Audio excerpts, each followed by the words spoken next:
Hello, everyone. I am Charlotte McFarlane from The Writable, and you are listening to the Story Coaching Podcast.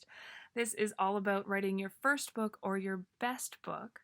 And today we are actually going to start to get into writing a little bit. So far we've been talking about a lot of the mindset stuff about writing. A lot of, how do you sit down to write a book? How do you become an author? How do you know whether your idea is good or not? And today we are actually going to start talking about starting a story. How do you actually sit down and start putting your idea on the page? Because I think for a lot of people, I think there's sort of two camps out there. For some people, it actually is really easy. They get a spark of an idea and they just sit down and they just, put it down. But for a lot of people, when an idea comes in, when we're starting to ask ourselves, is this a good idea or a bad idea? We're also, we're hesitating to start. We're not getting ready. We're not, we're not jumping in because we want to feel prepared when we start. I get that 100%. So, let's really talk about what's going on there. I think when people feel like they don't know where to start, really it seems like it's going to be an execution problem, or it's going to be a process problem. They just physically don't know how to start. But really a lot of times when we look a little bit deeper at that, we're starting to see that it's more of an internal, I don't know if I know how to start. I don't know if I know how to do this. And we also tend to put a lot of pressure on ourselves. We always feel like we need to write it perfectly from the very first draft. We think that, we see fiction, we see published books, we see things that are ready, and then we see what we put down on the page when we first start writing, and we see that they're not the same. And we think that, maybe that's a problem with us. That's because we're not supposed to be doing this. But truthfully, there's no need to write it perfectly from the first draft. I don't know anyone who writes a perfect first draft. Even Stephen King, he talks about, his first drafts come out pretty good because he writes so much, but he talks about his editing process. He talks about the fact that he does have to go back and fix things. That's very normal. It's very natural. And the other thing I think that holds people back is that they feel they need to know the whole story, and that they need to actually start the story right at the beginning. So they feel like they really need to know everything about the story in order to start it. And that's not true. Writing a book, of course, is a discovery process. And they also think that they need to start the story at the very beginning so that readers will be able to understand everything, and we'll talk about that in depth a little bit later today. When the things that I really want you to take away, though, is that a story should always start where it's exciting, both for you and the reader. So when you're excited, start your story. It's as simple as that. And the reader is also going to see that excitement and get into the story too. I also want you to take away the idea that story creation is a process. The best thing that you can do is to start, and the rest is just going to come from there. It's the same as we've talked about everything else. Try, start, see what happens. Learn, grow, revisit, and just keep building. And the last thing that I want to be sure that you understand is that stories don't have to be written in order. So if you have excitement for a scene that's halfway through this story, you can go ahead and write it and later fill in the stuff before and the stuff after. I do this all the time. I jump back and forth from different scenes. When I have the inspiration, I just write what's coming to me. And truthfully, know that, your early drafts, they don't have to make sense. They don't have to make sense to anyone but you. So I have done things too where I have changed an idea halfway through, and I've just started writing like I started with that original idea all the way from the beginning. So really, when you're starting a story, it has, you don't have to know everything about it. You don't have to get it just perfect. You don't have to get it all right. You can, it's such a free and creative time. And maybe that's what freaks people out a little bit, is that it's just this open creativity playground. But you always have the option to get to go back and fix things. And so when you're starting, that is always the most important thing that I try to keep in mind. And I say that because that allows me to forget about all the technical stuff, all of the all of the nuanced technique stuff. It allows me just to focus on the story and the excitement that I have for it. Right? So really the best time to start writing is when your excitement is fresh. And you don't want to leave time for that self-doubt to creep in.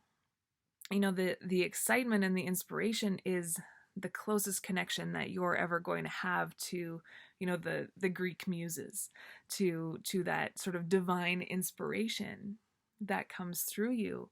When you feel excited, when you feel inspired, that's what that is. So go ahead and tap into it.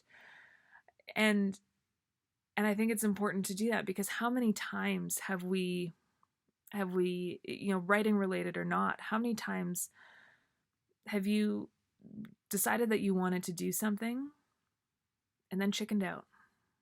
How many times? I know I have done it hundreds, thousands of times in my life. It's taken a long time for me to figure out that, our brain is always just trying to protect us. It's trying to protect us from getting hurt. But what it does is it makes good ideas that are challenging seem like bad ideas. And so that includes writing a book. Your hindbrain, your animal brain, is designed to say, hey, I see this as something that you really want, but it's kind of uncertain. And because it's uncertain, there's the potential that you could get hurt here. Right? So you got this new story idea. You think it could be really awesome. You're excited about it, but you're not sure. You don't know. You have no way of knowing if it's going to be a perfect idea.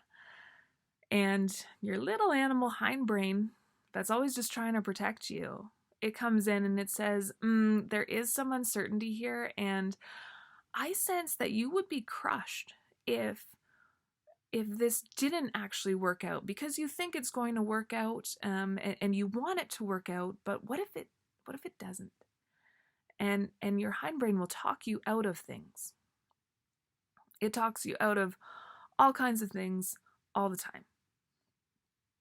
And the best defense, really, is to not let it in.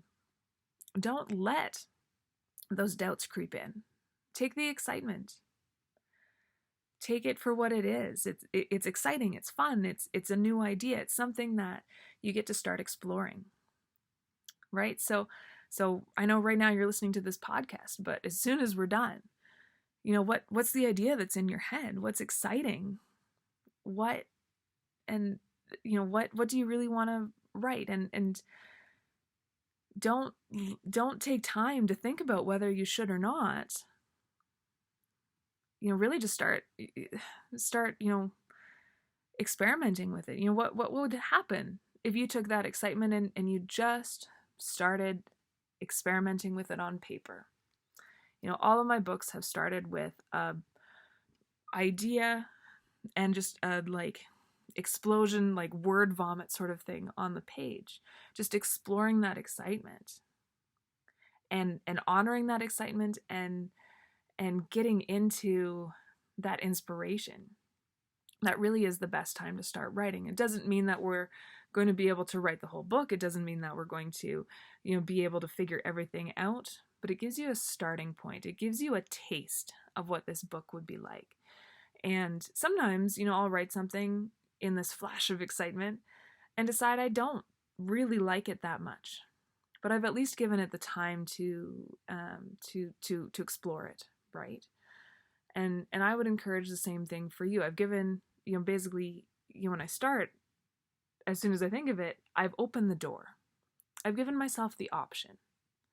And I think a lot of people, we can sit there with the idea and we can say, is this good? Is this bad? I don't know. And we close the door. We close the door. We don't give ourselves the option. So always give yourself the option to write a story. You can say no. That's okay. But make sure that you're always giving yourself the option. Always play into that excitement. Just test it. Just see what happens. It's an experiment. It doesn't have to be successful. It's never going to be a failure. Just try it, right? And the other thing I think that, people get worried about is, am I doing it right? But I want you to know, and we've talked about this, and I will probably keep talking about this.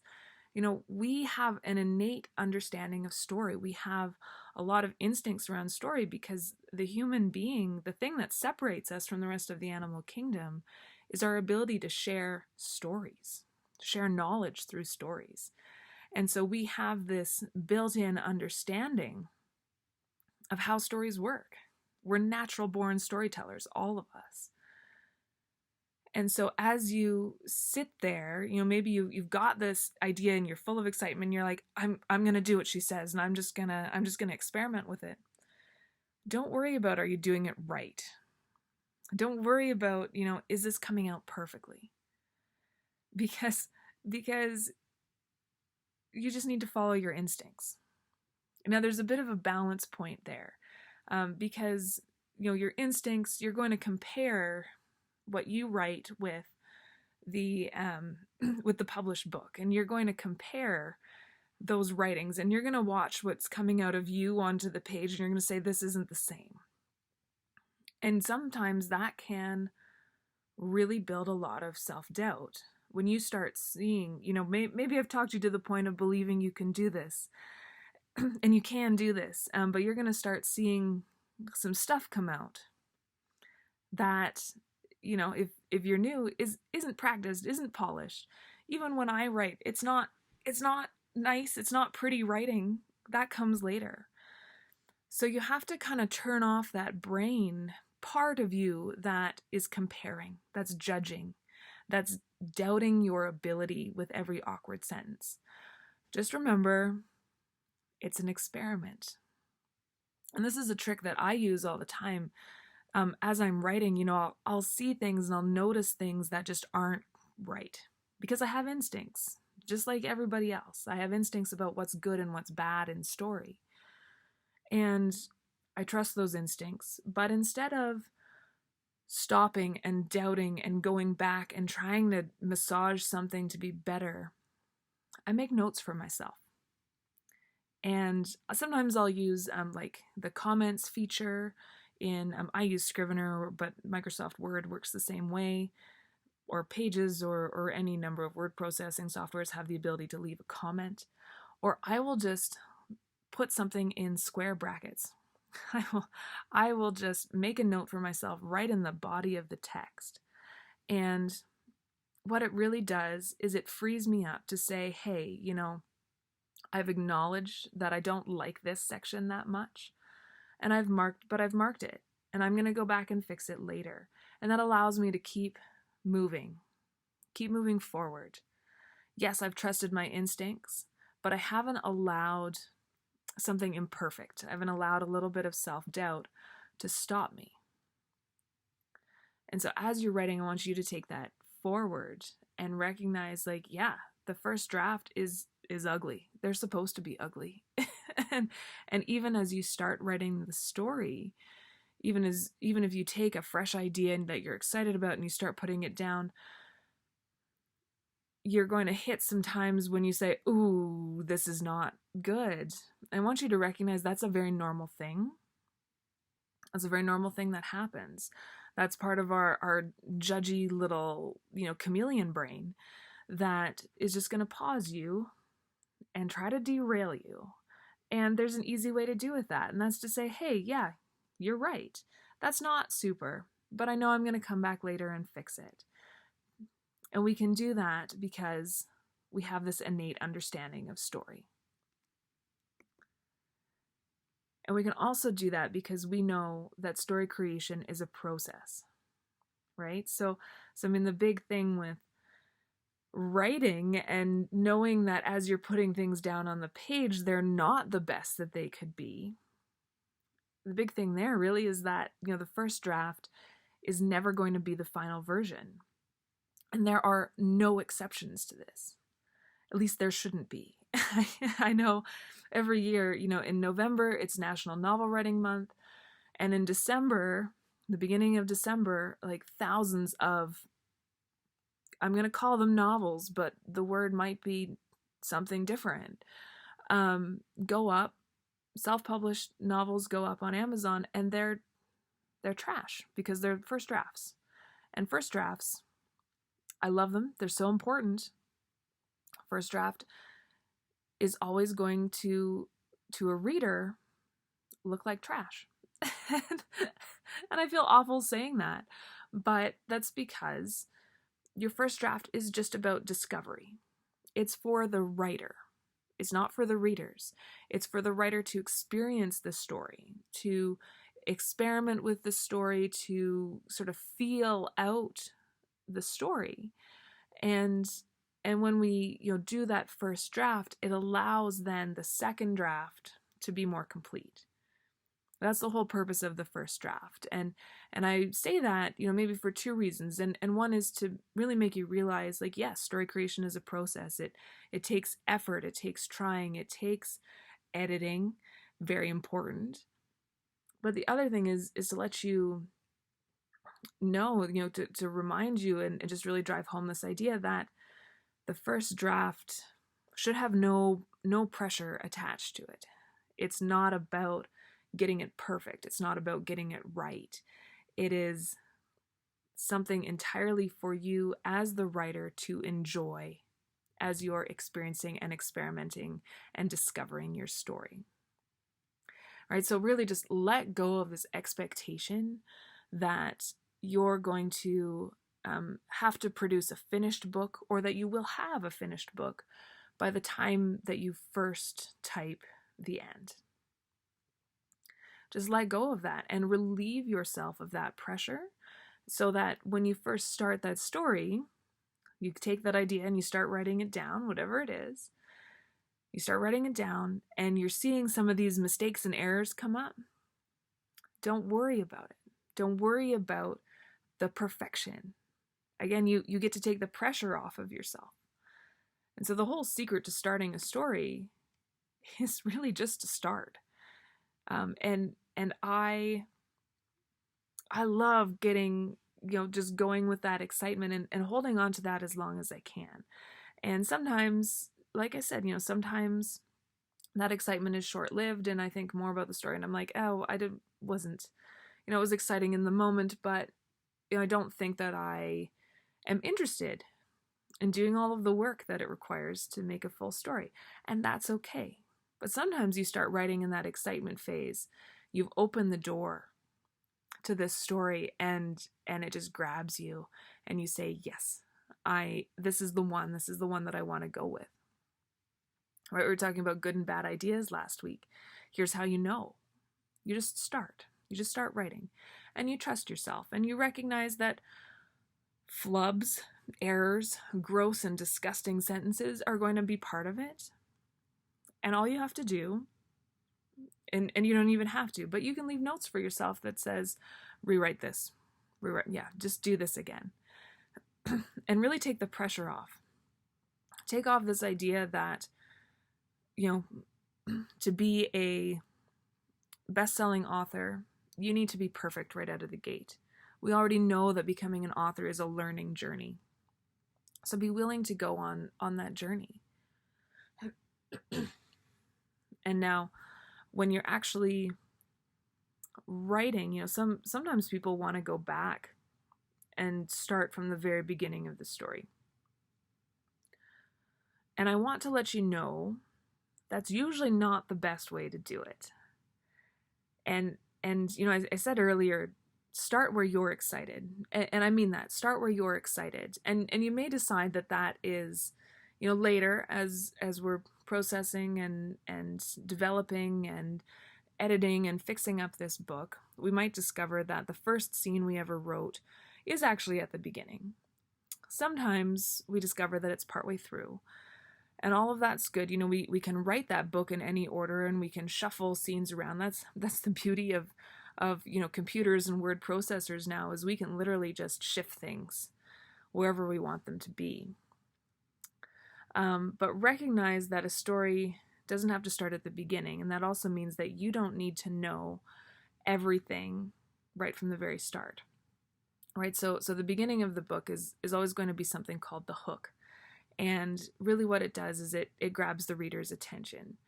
And it actually has more to do with style than it does with actual storytelling.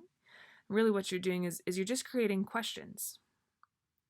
And so you're giving the reader some information, but not all of the information. And I will tell you too that the hook is usually one of the last things that I write.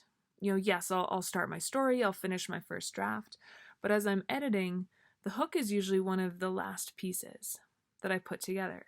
So this is not something at this phase, in your first draft phase, this isn't something that you need to worry about. We will talk about good hooks later, in another episode, but you're going to Google things, you're going to learn how to, you're going to be trying to learn how to write a book. And I want to tell you that the hook is not something that you need to worry about right now, not in your first draft phase, maybe not even in your second draft phase. But after that, we go into the setup. And the setup is all about the hero's normal life and their normal goals and what it is that they're doing day to day. And the important thing here is to recognize that neither of those things is actually occurring right at the beginning of their lives, right? It's not like we follow someone through from the day they were born. We are showing up in the middle. They call it in medias res, in the middle of the story.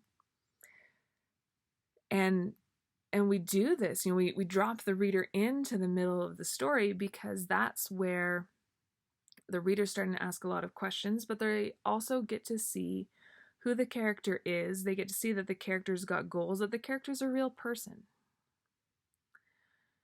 And so again, none of the beginning of the book is the beginning of the character's life. So there is no exact right spot to start. You're not starting at the beginning of the story. You're actually showing up in the middle of what is going on in this character's life. And a lot of times when you have some excitement or inspiration, you're going to kind of see either you're going to start right where things are starting to get exciting. You're going to start right where you need to start, or you're going to be able to see where you need to start to make the story important.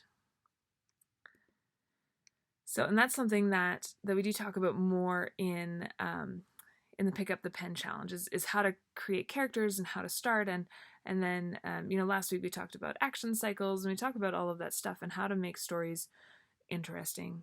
And so if you are looking to start writing, you are looking to start creating something from an idea, but you're feeling a lot of this maybe pressure or a lot of this, I don't really know where to start. Something like Pick Up the Pen is it's designed just to help you do exactly that, to help you pick up the pen and start writing and going through a lot of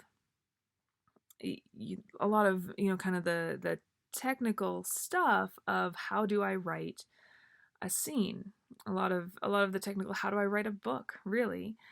And so that's something that I just wanted to remind you about, that is available for you, thewritable.com/pickupthepen.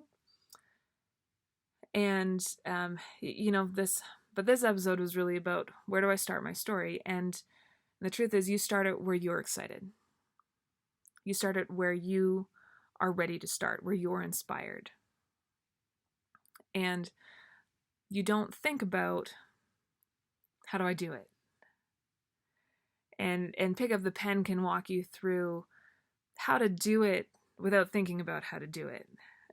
That it's there to slowly introduce a lot of the different concepts, and help you understand that you probably actually already know how to do a lot of them. So it's about trusting those instincts that you have as a natural storyteller, which is really the secret to writing. It's understanding your instincts. It's shutting down that self-doubt, which is a process in and of itself.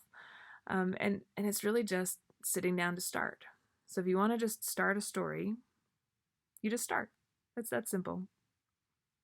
And that hard, right? As Neil Gaiman says, it's that easy and that hard.